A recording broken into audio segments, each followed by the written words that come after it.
being in repetitive abusive relationships. Okay, so I want to tie that to motherhood. Let's say a mother or a woman a woman finds herself in like repetitive abuse relationships.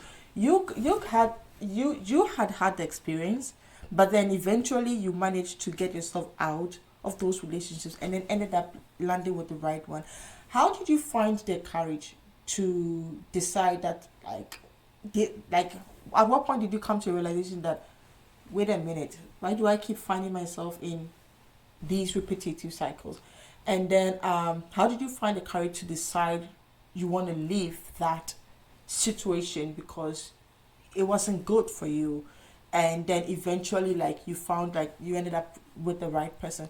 I want to understand that because for some women, or maybe like people in general, if they find themselves in an abusive situation, it's hard to decide, I need to leave this place. So how did you find that strength to leave?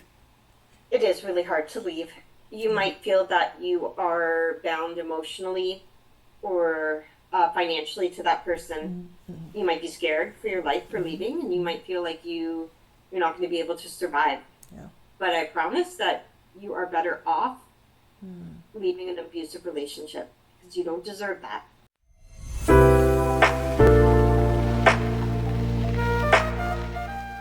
Hello, everybody. Welcome to episode 11 of the Dairy Mom podcast. My name is Diana Adair. I am the founder of the Dairy Mom. We inspire, educate, and empower mothers who may be struggling to reclaim their dreams or who may have temporarily set aside their ambitions due to the demands of motherhood.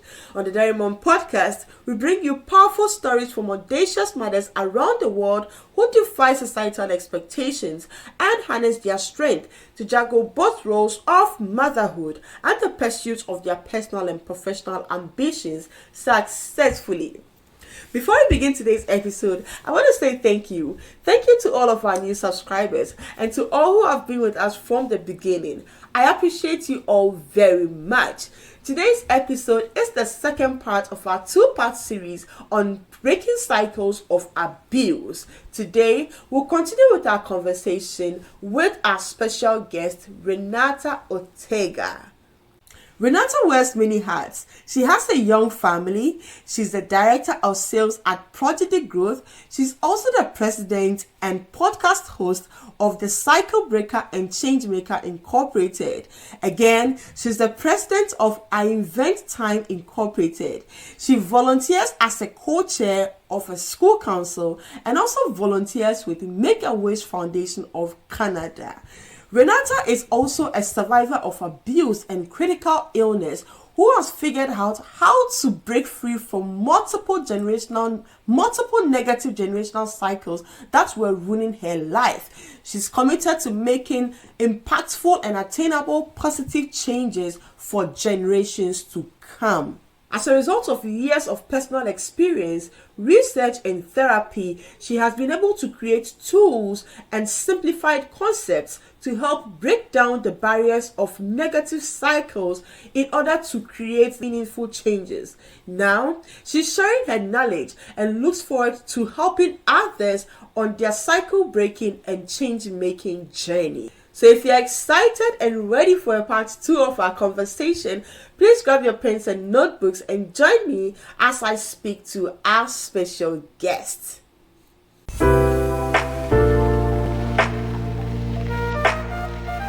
So my friends really were my family. Okay. And so there was some type of ability for me to choose safe people and to make sure that I was surrounding myself with those people. Just not with men, until I met my husband, and he was just so different. He was just kind, and I didn't tell him anything at first, and then one day it all came out, what I had been through, and I just thought, you know what, if he actually is interested in me, then it would be nice if he can accept all of me. Mm-hmm. And he just didn't even flinch. It was incredible. He could see he couldn't relate to it, but he could see through it, and he could see how hard I was working on myself and trying to move on from it, and that it was still impacting me to that day. Um, and I'm fortunate I was able to choose well in that regard, but it came at a cost because it was set up so that I didn't have a good way of looking at who to choose for me or who to allow into my life before. So I'm proud that I was finally able to do that. And it took going through some challenges and negative experiences before I could understand what a positive partnership is like. Wow. Wow. That's amazing. I want to come into your podcast. Because you mentioned that your podcast is also a way of you healing. As you put information out there, and then people are also like listening, and you also get your healing from that. I listened to one of your podcasts, and I think you were touching on emotional numbness, and and then another one was like overworking as a way of trying to like avoid the feeling, right? So I want you to walk us through how some of the reactions, because sometimes like we don't even know, like someone may have experienced some kind of trauma or abuse in the past, and they haven't allowed themselves to actually feel, like, I want to use the word to actually feel their feelings, because it can be so painful if you're trying to let your brain go back to feel what you felt when the person was abusing you. And so in an attempt to like kind of like avoid it, or you don't want to think about it or whatever it is, you kind of try to, keep yourself like busy with other things, and you don't even realize that you are reacting to something that is like some trauma that you probably haven't like really processed. So I want you to like break that down for us, because you are the cycle breaker, and I want you to like really like explain that, so that if somebody is going through that, they can like probably try to understand why, and maybe how they can help themselves to be able to get out of that. So the first thing to do in any of these situations is just to acknowledge or notice. And if you notice that you're working all the time, or maybe someone makes a comment, you're always working and you're never available, you seem to be running yourself into the ground, or perhaps they give you feedback like I noticed that you seem sort of flat emotionally, you're not yourself. You can take those as cues, or you might feel it yourself, and you might go, yeah, I work all the time, and or I just don't feel the way that I used to. And you can just notice that. That's enough. You don't have to go back into the past in a way that's uncomfortable. It's too hard, and it will overwhelm you.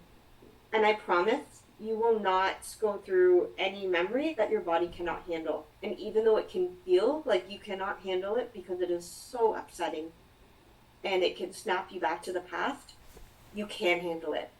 It only comes up when you're ready to start to deal with it. And if it's too much, you can put it aside for a few days. You don't have to go. You don't have to go all the way back there. Mm-hmm. There are cues to the way someone might be managing traumatic experiences. I definitely worked all the time, and I was trying to fulfill a void that it was as if I was filling up a cup with a hole in the bottom. It never ever would be filled. Mm-hmm. Work is logical. Mm-hmm. It's problems that can be solved, and usually problems that in a workplace repeat themselves. So it's the same type of issue. It just looks a little bit different. It's quite logical, and there's a great sense of control with work.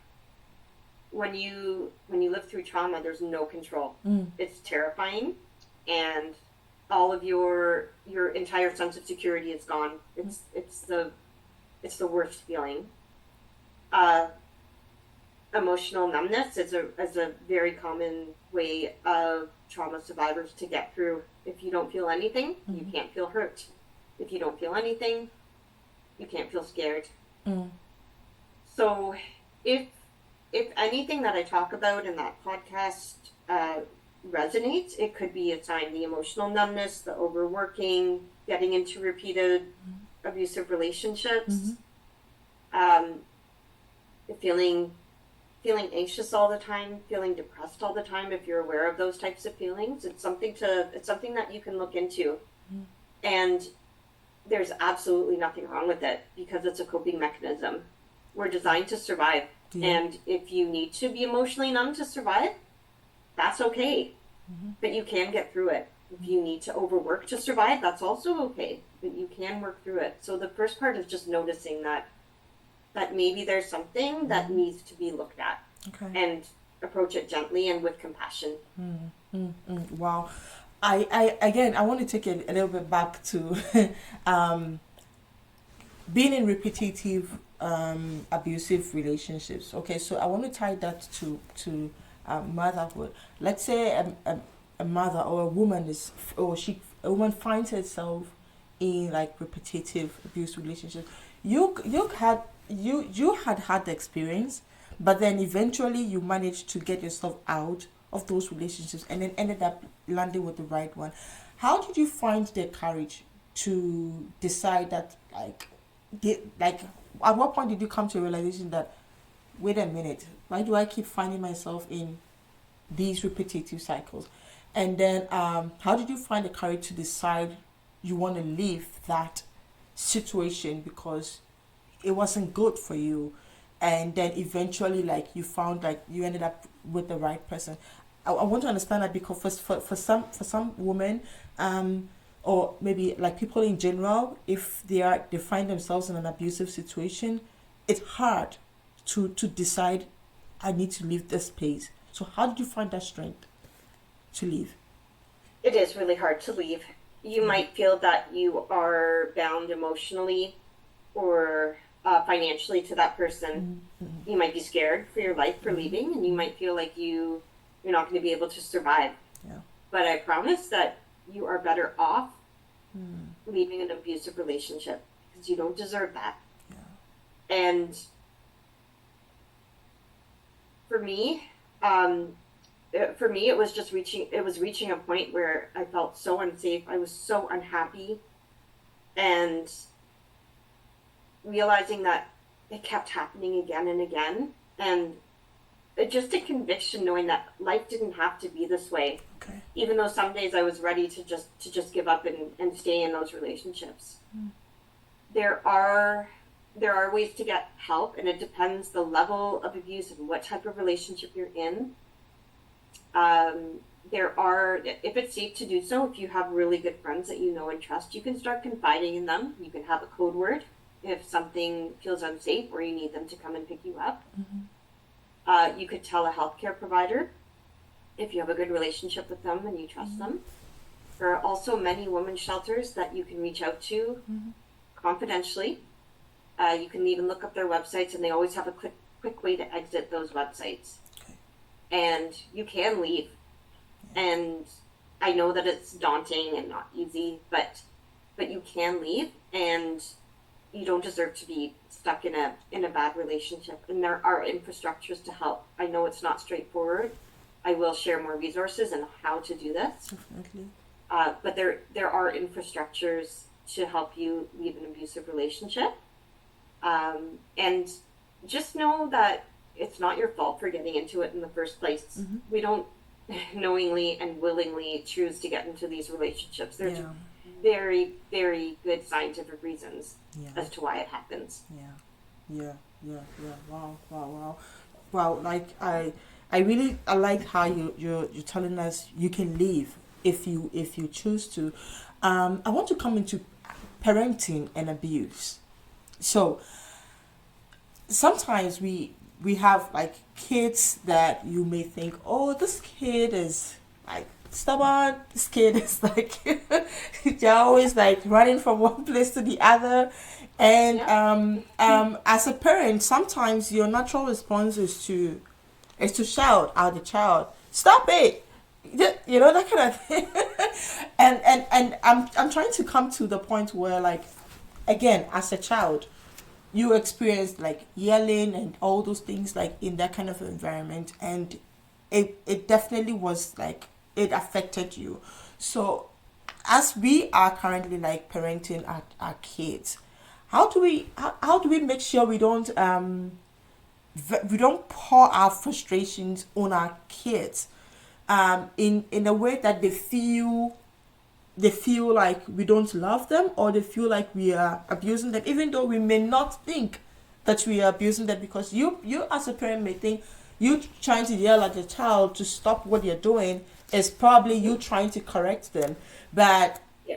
it's not the right thing to do in that situation. So as a mother or as a parent, how do you make sure you don't find yourself in that situation where you probably unknowingly abuse your child, whether emotionally or physically, in an attempt to try to, like try to vent your frustration on it, in an attempt to try to correct them for doing maybe something wrong? Like, help us on that, or help us with that.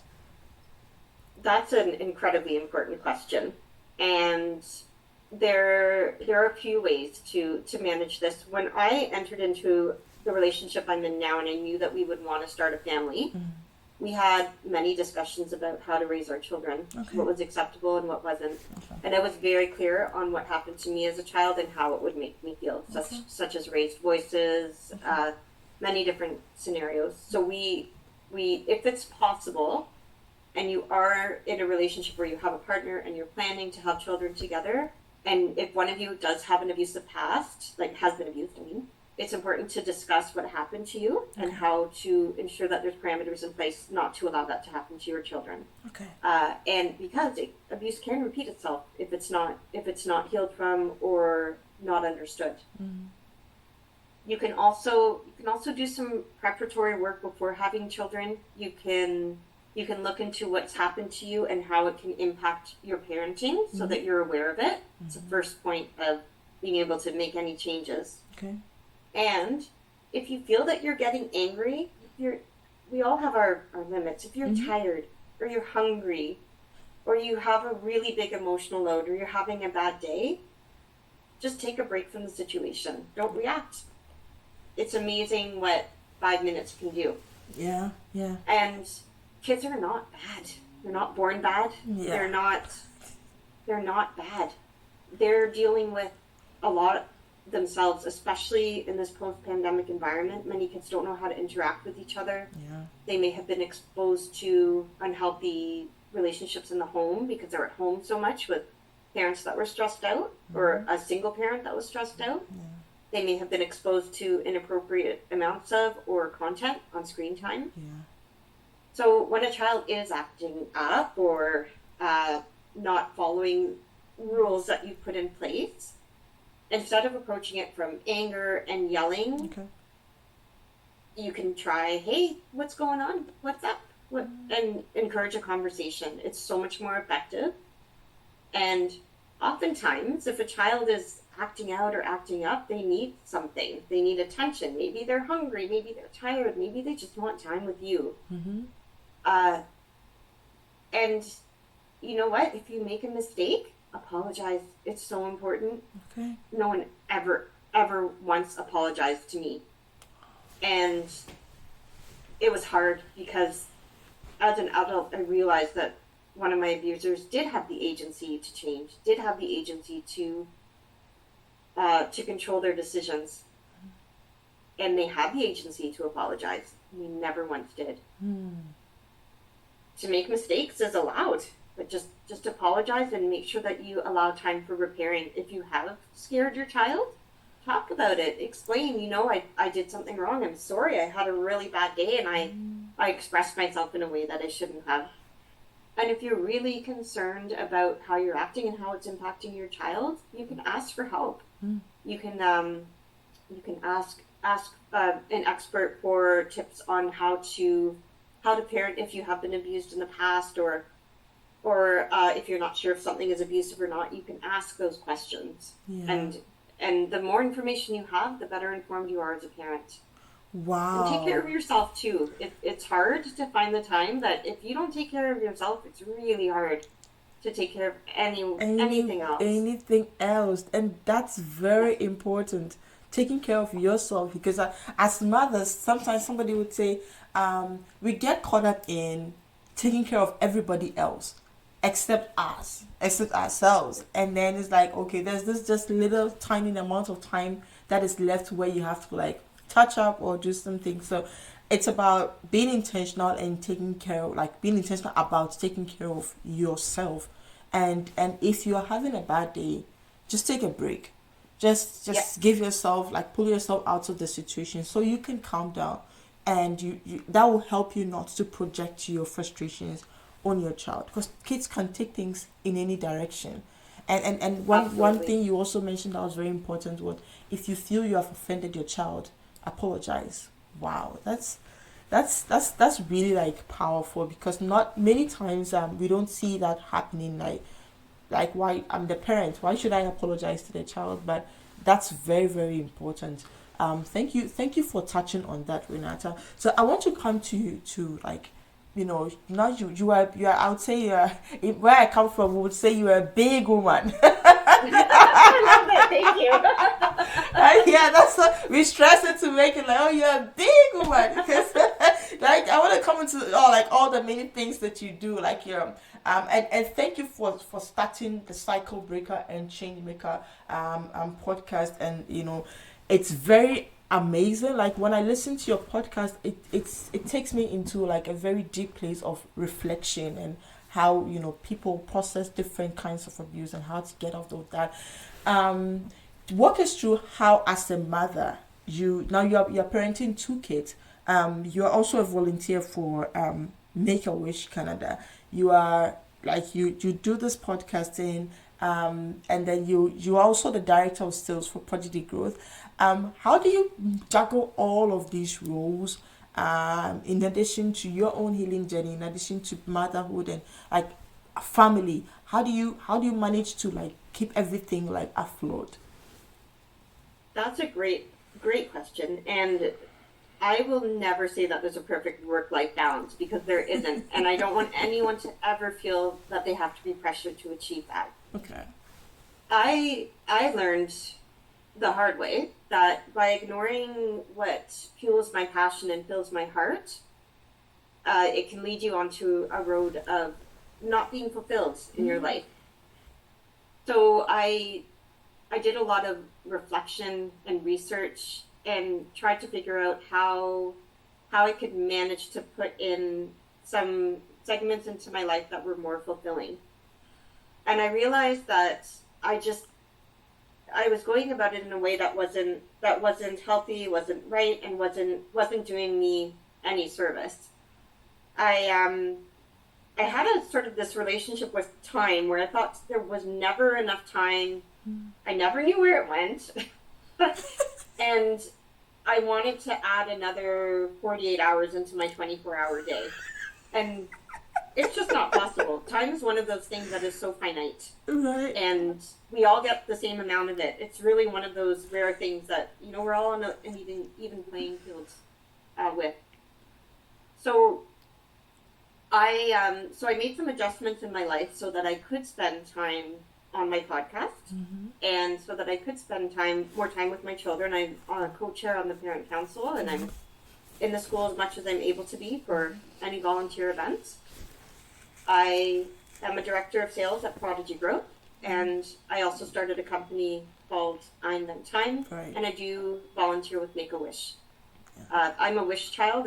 When I recovered as I was recovering from my brain tumor, I was fortunate enough to be granted my wish of a wig from the Make-A-Wish Foundation of Canada. And so I have a very, very fond association with them. And that's why I chose them to give back to.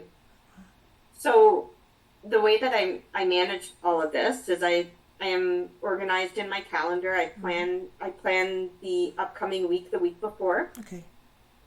It's really important to leave flexible time and to be flexible, because especially when you're the mother of a young child or young children, often they'll have to come home. They might be sick.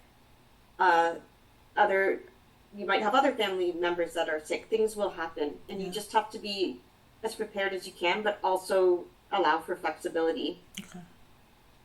But being proactive is really the key. Anything that I can do to make the next week more smooth, and dedicating a chunk of time towards that, I found has been very helpful. And that's how I'm able to manage fitting in so many things. And you have to account for time, such as driving time. People always forget about driving time. Yeah, yeah. Right? Or time to get yourself ready in the morning. Once you start looking at how much time things actually take, it really helps you to manage your life so much better. Is that why you founded I Invent Time? So that's a good question. That's sort of part of the concept. So yes, I heard everybody say, I don't have enough time. And, getting so frustrated and frazzled with time. And I was one of those people too. And I saw that as an opportunity, but I also saw an opportunity for social justice. And Okay. I'll explain more about the application and how it actually meets the criteria for helping with certain social justice initiatives. We're facing a time of great economic uncertainty. I know many people that have had very long employment gaps. They're working multiple jobs. They're living in multifamily homes. And they're struggling. The cost of food has gone up disproportionately to how much people are making and taking home at the end of the day. And history has shown that in times of economic distress, bartering has always worked very well. Okay. Back in the Great Depression in the 1930s, cash basically disappeared. So any form of credit was irrelevant, and bartering proved to be successful. And people understand bartering. Yeah. So with I Invent Time, the concept is that we can look at time as a shared asset, and we can use what we already have as currency, which is our skill set and our time. We don't have to use cash. Okay. So, as an example of bartering, perhaps you would use one of your many skill sets, host a podcast, and in return, I could give you sales advice, perhaps. And so we would be trading a service with a skill set we already have, but we're not actually exchanging any money, and we're sharing our time. Additionally, by doing this, we're keeping our skill set relevant and up to date. So the application will also populate a resume. And this can be done at a level between peers and colleagues such as ourselves, or it can be done at a corporate level, for example, with a big corporation, so that you're starting to get your skill set constantly populated on a resume. And the application is barrier-free. So regardless of your socioeconomic status, regardless of how you identify, regardless of what's happened in your work past, the app doesn't look at that. It just looks at what you can bring to the table in that day and time, your skill set, and the money that you have. And the goal is to help to create a different perspective of time. It can be a shared and communal asset. And also through doing user research for this application, what I discovered is that people are really craving a sense of community. A lot of that has been lost.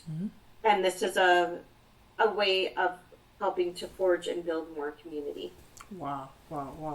That's a very beautiful concept that you came up with, and it's actually helping people like trade their skills like for other people's skill set. That's really powerful. So I want us to wrap up, but then I want to get your final words for mothers who are out there who probably might be feeling like they are stuck in a particular situation, maybe in an abusive relationship, and then they are also trying their best to still keep their head up to take care of their kids. What would your advice be for them? My advice would be to know that you're not alone. It feels like it, but you're not alone. There are others like you, and there's people that want to help you. And let people know that you're struggling. People, I honestly do believe, and I honestly know that in general, people do want to help each other. They might be limited with finances or their abilities, but if you let someone know that you need help, they might be able to point you in the right direction. It's too risky for you to let someone know within your circle that you need help. Approach a women's shelter or a facility for abuse victims. You don't have to stay where you are. You deserve a good life, and you deserve to be happy. That's your human right. Yeah. And that's what I would say. You're not alone, and please reach out for help. Wow, that's beautiful. Where can we find your podcast to listen to? I know like you have so many like podcast platforms where like your share some of the resources, like the places where we can find you. Or because I know people would love to listen. Like you have so much valuable content on your podcast, and I know a lot of people would want to listen to your podcast. So let us know where we can find some of your works. So thank you very much for saying that. The podcast is available wherever you get your podcasts. It's on Spotify, Apple Podcasts, truly wherever you get your podcasts. It's called Cycle Breaker and Change Maker with Renata Ortega. Right. Okay. Right. And then like your website too, when you visit your website too, we can find all that information there, right? Okay. And I would definitely make your information available in the description for anybody who wants to reach out to you. What as we wrap up, what will be your final words to the audience? I would love for your listeners to help break cycles and make changes. It's emotional for me, but we all need to do it together. Yeah. It's something that I'm really passionate about, and it needs to happen because we deserve to live good lives and for our future generations to live good lives. So join me in breaking cycles and making true lasting changes. Join me. I like that. Yeah, so thank you, Renata, and I really appreciate you coming. I have really learned a lot from you, and I know that a lot of people will also learn from you, and I really appreciate you sharing your story. It's very deep, and I know lots of people can will resonate. It will resonate with lots of people, and they are going to learn something from it. So thank you so much for joining us today. Thank you. Thank you so much for having me.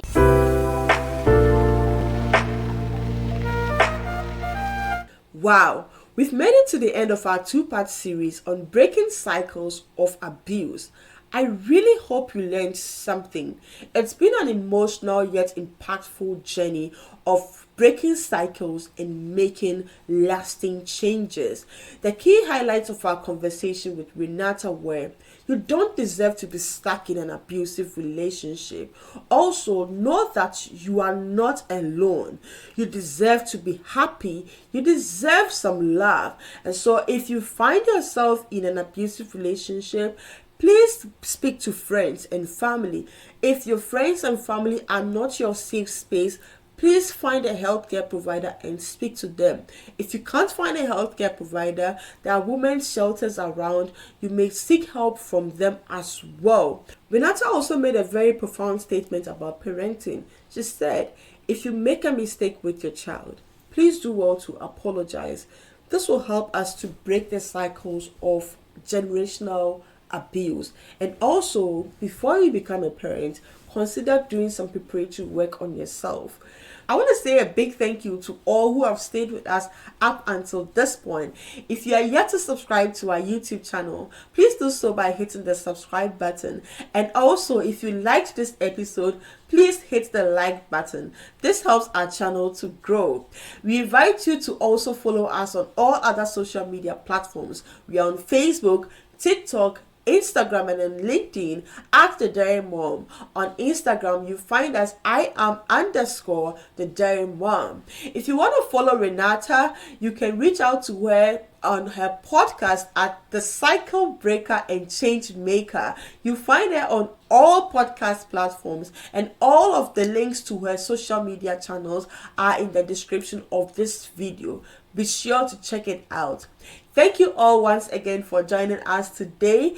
In our next episode, episode 12, we'll bring you a new story from another mother. Be sure not to miss out on that.